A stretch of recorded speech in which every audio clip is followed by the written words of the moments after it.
புகாரி ரஹிமஹுல்லா, முஸ்லிம் ரஹிமஹுல்லா அவர்கள் பதிவு செய்கிறார்கள். உமர் இப்னுல் கத்தாப் ஒரு முறை குத்பாவுடைய பிரசங்கத்தை செய்து கொண்டிருக்கிறார்கள். அப்போது ஒரு முஹாஜிர்களில் முன்னால் ஹிஜ்ரத் செய்த முதலாவது ஹிஜ்ரத் செய்த சஹாபாக்களிலே ஒருவர் பள்ளிக்குள் நுழைகிறார், மஸ்ஜிது நபவிக்கு நுழைகிறார். அப்போது யார் அவர்? சில ஹதீதுகளில் உஸ்மான் இப்னு அஃபான் ரலியல்லாஹு அன்ஹு அவர்கள் என்று பதிவு செய்யப்படுகிறது. அப்போது உமர் இப்னுல் கத்தாப் உஸ்மான் ரலியல்லாஹு அன்ஹு அவர்கள் நுழைந்தவுடன் அழைத்தார்கள், ஐயத்து ஸாஅத்தின் ஹாதி, எந்த நேரத்திலே வந்திருக்கிறாய் உஸ்மானே? ஹுத்பா போய் சென்று கொண்டிருக்கிறது, இந்த நேரத்தில் வருவது ஏன் இந்த தாமதம் என்று கேட்கிறார்கள். ஹுத்பாவுடைய பிரசங்க மேடையில் நின்று கொண்டு லா இலாஹ இல்லல்லாஹ் என்று தொழுகைக்கு யார் கேட்பது? கணவன் மனைவியை கேட்க மாட்டார், மனைவி கணவனை கேட்க மாட்டார்கள், கணவனும் மனைவியும் பிள்ளைகளை கேட்க மாட்டார்கள். உலகத்திலே 5 பைசா குறைந்தால் ஏன் குறைந்தது, எப்படி குறைந்தது, எங்கே குறைந்தது, எங்கே விட்டீர்கள், ஏன் விட்டீர்கள் என்ற கேள்வி இருக்கும். ஒரு காசு பணத்தை தொலைத்தால் வரக்கூடிய கவலை இன்று குடும்பத்திலே தொழுகையை தொலைத்தால் கிடையாது. அல்லாஹ் ரப்புல் ஆலமீன் அவர்களுக்கு கல்வை கொடுப்பானாக. அவர்களுக்கு கல்வி இல்லை. அல்லாஹ்வுடைய தூதர் ஸல்லல்லாஹு அலைஹி வஸல்லம் உடைய பின்பற்றுதலை கொண்டு உமர் இப்னுல் கத்தாப் உஸ்மானை பார்த்து கேட்டார்கள், உஸ்மானே ஏன் இந்த தாமதம்? உஸ்மான் இப்னு அஃபான் ரலியல்லாஹு அன்ஹு சொன்னார்கள், இன்னி ஷுகில்து, கொஞ்சம் பிஸியாக விட்டேன், கொஞ்சம் நேரமா கடந்து விட்டது, நான் வேக வேகமாக குடும்பத்திடத்தில் சென்றேன். ஹத்தா சமிஅத்து தஅதீன், அதானுடைய சத்தம் கேட்டது, நான் எதிலும் நிற்கவில்லை, உது செய்துவிட்டு பள்ளிக்கு வந்து விட்டேன். உது செய்தீர்களா உஸ்மான் அவர்களே? குளிக்கவில்லையா? அல்லாஹ்வுடைய தூதரிடமிருந்து நான் செவியேற்றிருக்கிறேன். ஜும்ஆவுடைய தினத்திலே தொழுகைக்கு முன்னால் அல்லாஹ்வுடைய தூதர் ஸல்லல்லாஹு அலைஹி வஸல்லம் குளிப்பை ஏவி இருந்தார்கள் என்ற செய்தியை உஸ்மான் அவர்களுக்கு எப்போது சொல்கிறார்கள்? எங்க நடக்குது இந்த பேச்சு? ஹுத்பாவுடைய மேடையில் உமர் இப்னுல் கத்தாப் நின்று கொண்டிருக்கும் பொழுது. கண்ணியத்துக்குரியவர்களை பாருங்கள், இஸ்லாமிய மார்க்கத்துடைய சட்டத்தில் யார் எந்த குறைவை செய்தாலும் நேரடியாக இடத்திலே கேள்வி கேட்டு அதை திருத்தக்கூடிய மிகச்சிறந்த வீரராக உமர் இப்னுல் கத்தாப் ரலியல்லாஹு அன்ஹு அவர்கள் இருந்தார்கள். கண்ணியத்துக்குரியவர்களே, குர்ஆனை பின்பற்றுவதில் உறுதியானவர், சுன்னாவை நிலைநிறுத்துவதில் உறுதியானவர். குர்ஆன் சுன்னாவில் இல்லாத ஒரு கடுகளவு இந்த பூமியில் நுழைந்தாலும் தன் உயிரை கொடுத்தாவது அதை எதிர்க்க வேண்டும், அதை அழிக்க வேண்டும் என்று திட்டம் வைத்திருப்பவர் உமர் இப்னுல் கத்தாப் ரலியல்லாஹு அன்ஹு. உங்களுக்கு எல்லாம் தெரியும், ஹஜருல் அஸ்வதை சந்தித்தார்கள். ஹஜருல் அஸ்வதே, இன்னக ஹஜர் இன்னி அஅலம் அன்னக ஹஜர், நான் அறிகிறேன் நீ ஒரு கல்தான், லா ததுர்ரு வலா தன்ஃபா, உம்மால் எனக்கு எந்த உதவியும் இல்லை, எந்த கெடுதலும் இல்லை.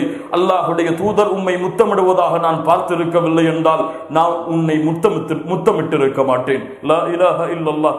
குர்ஆன் சுன்னாவை அடிபெறலாமல் பின்பற்றியவர்கள். இன்று பாருங்கள், இந்த ஹஜருல் அஸ்வதை முத்தமிடுவதற்காக அல்லாஹ்வுடைய தூதர் வேறு வழிகளை வைத்திருந்தாலும் அந்த ஹரமுடைய கண்ணியத்தை பாதுகாக்காமல் எத்துணை பேர் அடித்துக் கொண்டு முந்திக் கொண்டு அல்லாஹ்வுடைய இல்லத்திற்கு முன்னால் சண்டையிட்டுக் கொண்டிருக்கிறார்கள். ஹஜருல் அஸ்வதை தொடுவதற்கு அல்லாஹ்வுடைய தூதர் வேறு வழிகளை கொடுக்கவில்லையா? காபாவிற்கு முன்னால் நின்று கொண்டெல்லாம் அந்த துணிகளை பிடித்து அழுது கொண்டிருக்கிறார்கள் முஸ்லிம்கள். யார் இந்த முஸ்லிம்களுக்கு இப்படி அனுமதி கொடுத்தது? ஆம், சொன்னார்கள், நீ ஒரு கல் தான், உன்னால் எந்த பலனும் இல்லை, எந்த தீங்கும் இல்லை. ஆனால் இன்று பரக்கத்திற்காக ஹஜருல் அஸ்வதை தொடுகிறார்கள். யார் கூறியது பரக்கத்து ஹஜருல் அஸ்வதில் இருக்கிறது? தொட்டால் பரக்கத்து கிடைத்து விடுமா? தொட்டால் சொர்க்கத்துடைய கல்லை தொட்டால் சொர்க்கத்திலே நுழைந்து விட முடியுமா? அந்த எந்த பரக்கத்தும் இல்லை. அல்லாஹ்வுடைய தூதர் முத்தமிட்டார்கள், முஸ்லிம்கள் முத்தமிடுகிறார்கள். அல்லாஹ்வுடைய தூதர் செய்தார்கள், முஸ்லிம்கள் செய்கிறார்கள். அதற்கு கூலியை கொடுப்பவன், முடிவெடுப்பவன் அல்லாஹ் தான். கண்ணியத்துக்குரியவர்களே, உமர் இப்னுல் கத்தாப் ரலியல்லாஹு அன்ஹு அவர்களிடத்திலே ஒரு யூதர் வந்தான். யா அமீருல் முஃமினீன், பாருங்கள் சுன்னாவுடைய நிலைநாட்டலை பாருங்கள், குர்ஆனுடைய நிலைநாட்டலை பாருங்கள். அமீருல் முஃமினீன் அவர்களே, உங்களுடைய புத்தகத்தில் ஒரு வசனம் இருக்கிறது, உங்களுடைய புத்தகத்தில் ஒரு வசனம் இருக்கிறது, அதை நீங்கள் ஓதுகிறீர்கள். அந்த வசனம் மட்டும் எங்களுக்கு இறக்கப்பட்டிருந்தால் அதை நாங்கள் ஈதாக கொண்டாடி இருப்போம், இறக்கப்பட்ட நாளை ஒரு பெருநாளாக கொண்டாடி இருப்போம். ஆனால் நீங்களும் அதை வைத்துக் கொண்டிருக்கிறீர்கள் என்று உமர் இப்னுல் கத்தாபை பார்த்து கேட்டார்கள். வாய்யுஆயா, எந்த வசனம் என்று கேட்டார்கள். அந்த யூதனை பார்த்து அவன் சொன்னான், அல் யௌம அக்மல்து லக்கும் தீனக்கும் வ அத்மம்து அலைக்கும் நிஅமதி வ ரதீது லக்குமுல் இஸ்லாம் தீனா. இன்றைய தினம் அல்லாஹ் ரப்புல் ஆலமீன் அவனுடைய மார்க்கத்தை முழுமைப்படுத்துகிறான்.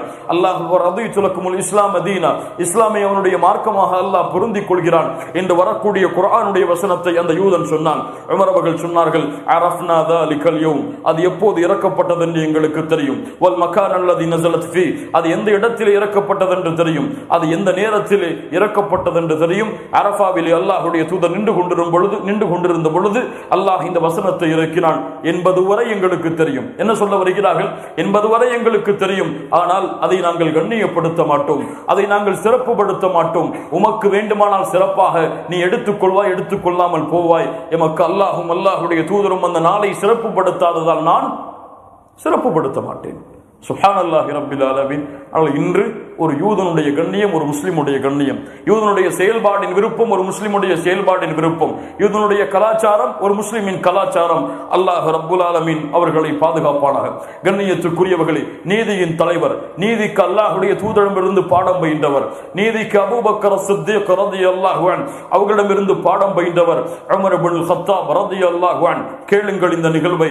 உமர் இப்னுல் கத்தாப் ரலியல்லாஹு அன்ஹு அவர்களுடைய காலத்திலே மக்கா மதீனாவில் இருந்த ஒரு நிலத்தை ஜகாத்துடைய ஆடு மாடுகள் ஒட்டகங்கள் மேய்வதற்காக ஒரு வேலையை இட்டு வளைத்து வைத்திருந்தார்கள். அங்கே ஒரு பிரச்சனை வருகிறது.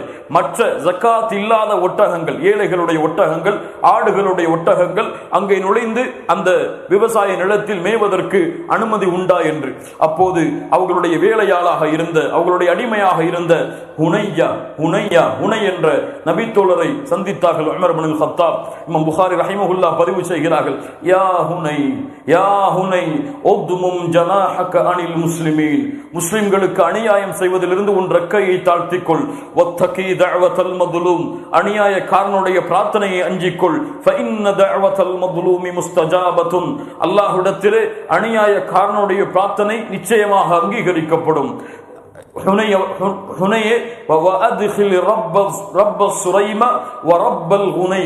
அதாவது குறைவான ஆடுகளை வைத்திருப்பவர்கள், குறைவான ஒட்டகத்தை வைத்திருப்பவர்கள் யாராவது இந்த ஜகாத்துடைய வெளிநிலத்தில் நுழைவதற்கு அங்கே சென்று தன்னுடைய ஒட்டகத்தையும் ஆடுகளையும் மேய்ப்பதற்கு அனுமதி கேட்டால் நீ அனுமதி கொடு. ஏன்? அவர்கள் ஏழைகள், அவர்கள் கஷ்டத்தில் இருப்பவர்கள், அவர்களுடைய வாழ்நாளுடைய ஊதியத்திற்காக அதை செய்கிறார்கள். ஆனால் இப்னு அவுஃப், அப்துர் ரஹ்மான் இப்னு அவுஃப் அவரோ, மேலும் உஸ்மான் இப்னு அஃபான் அவரோ, இந்த இருவரில் யாராவது அனுமதி கேட்டால் அவர்களுக்கு அனுமதி கொடுக்காது. சுப்ஹானல்லாஹ். ஏழை சஹாபாக்கள் கேட்டால் அனுமதி கொடு. அப்துர் ரஹ்மான் இப்னு அவுஃப் வேறு யார்? உஸ்மான் இப்னு அஃபான் அனுமதி கேட்டால் அனுமதி கொடுக்காது. ஏன்?